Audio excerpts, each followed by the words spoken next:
Hello, I'm Steve Shaw, National Coordinator of Football Officials and Secretary Rules Editor for the NCAA. And today we're presenting our final media video for 2024, and we're going to be focused on game action from Week 14. Now, before we get into our plays, a quick discussion on targeting. And remember, targeting is a player safety rule, and it's really designed to change player behavior in terms of the use of the helmet. So for the season, we had 124 targeting fouls enforced in 839 games in FBS. And so that's one targeting foul in every 7 games. And the targeting rule is really working as we're on a 4-year downward trend from our high mark set in 2020, our COVID year, which we had one targeting foul in every 4 games.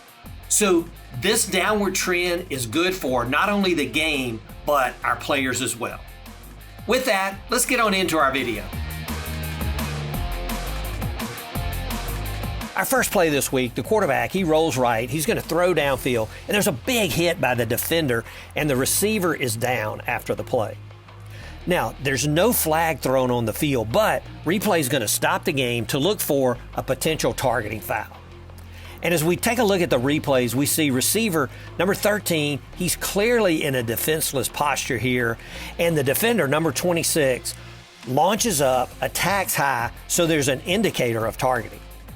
Now, the defender did get his head to the side, but the contact is high into the receiver with the defender's shoulder forcibly contacting the head and neck area of the receiver. So replay can confirm all aspects of targeting, a defenseless player, an indicator of targeting, and forcible contact to the head or neck area. So replay initiates the targeting foul from the booth. Number 26 is disqualified. This is a good example of a targeting foul where the contact is not helmet to helmet, but is a high hit to a defenseless player. And this is the type hit we definitely want out of the game. Our second play, we see the offense is going for 2 in the third quarter.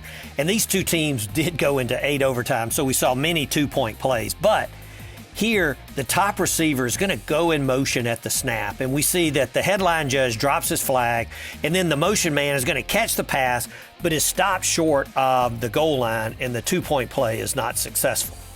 Now, the flag was for illegal motion. It's going to be declined, but by rule, a player who goes in motion may not start from the line of scrimmage.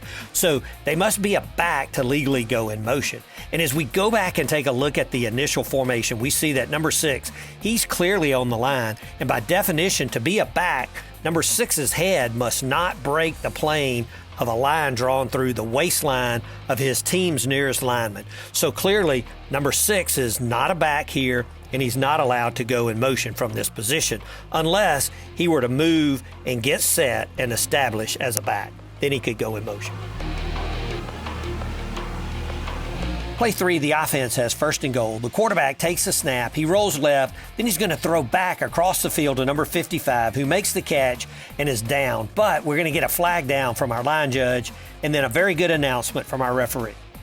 Illegal touching, offense number 55, 5-yard penalty, loss of down, 2nd down. Now, as we go back and take a look at the formation, number 55, he is the end man on the line of scrimmage to his side. But for a lineman to be an eligible receiver, they must satisfy 2 requirements. Number 1, they must be the end man on the line of scrimmage. And number 55, he was here, so he met that requirement. But the eligible receiver must be wearing a number other than 50 to 79. So number 55 doesn't meet this requirement, so he cannot be eligible. And the NCAA rules do not allow any player numbered 50 to 79 to report in as an eligible receiver, as allowed in the NFL. 50 to 79 can never be initially eligible to catch a forward pass unless the pass is touched by an opponent. Then all become eligible. One last note here. Eligibility rules apply to a forward pass. So if this pass had been backward, and I think it was probably designed that way, then number 55 could legally catch a backward pass and advance it.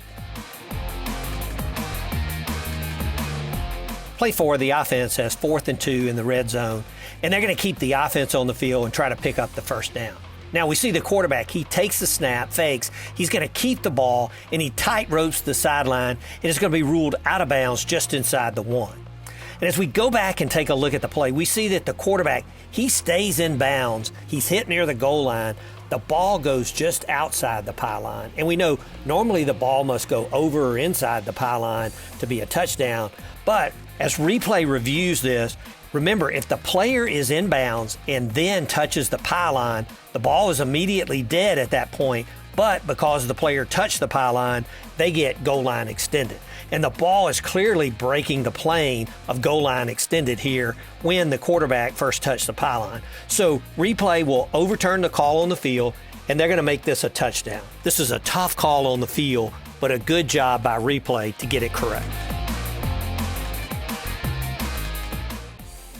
Play 5, the offense punts. Now, the receiver, he gives a fair catch signal, but he's going to muff the punt. The ball bounces directly to number 42 of the kicking team. He recovers, he starts to advance, and then he's going to go down at about the 7-yard line.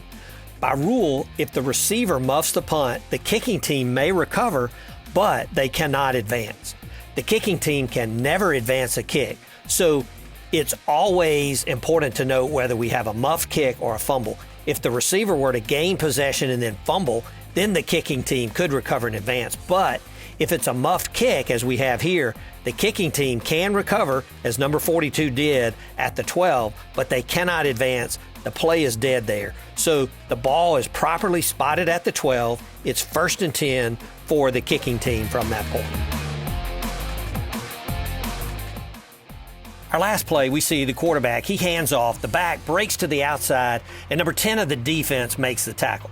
Now we get a flag down from our headline judge, and after a brief discussion, we get an announcement by our referee. There's no foul on the play for a horse collar.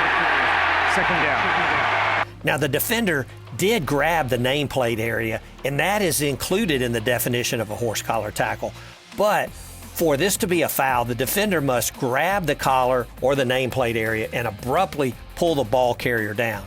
And the intent of the rule was to protect the ball carrier from injury from that abrupt or snapping action that occurs during a horse collar tackle. But here, even though the player grabs the nameplate area, he does not abruptly pull the ball carrier down. The ball carrier continues to move forward. There's no abrupt action, no pull down. So there's no foul here for a horse collar tackle. Well, that's it for our plays, and we appreciate your time invested in these videos. And the comments that we received from you all year long were very helpful. I hope we have a great postseason, and best of luck to all.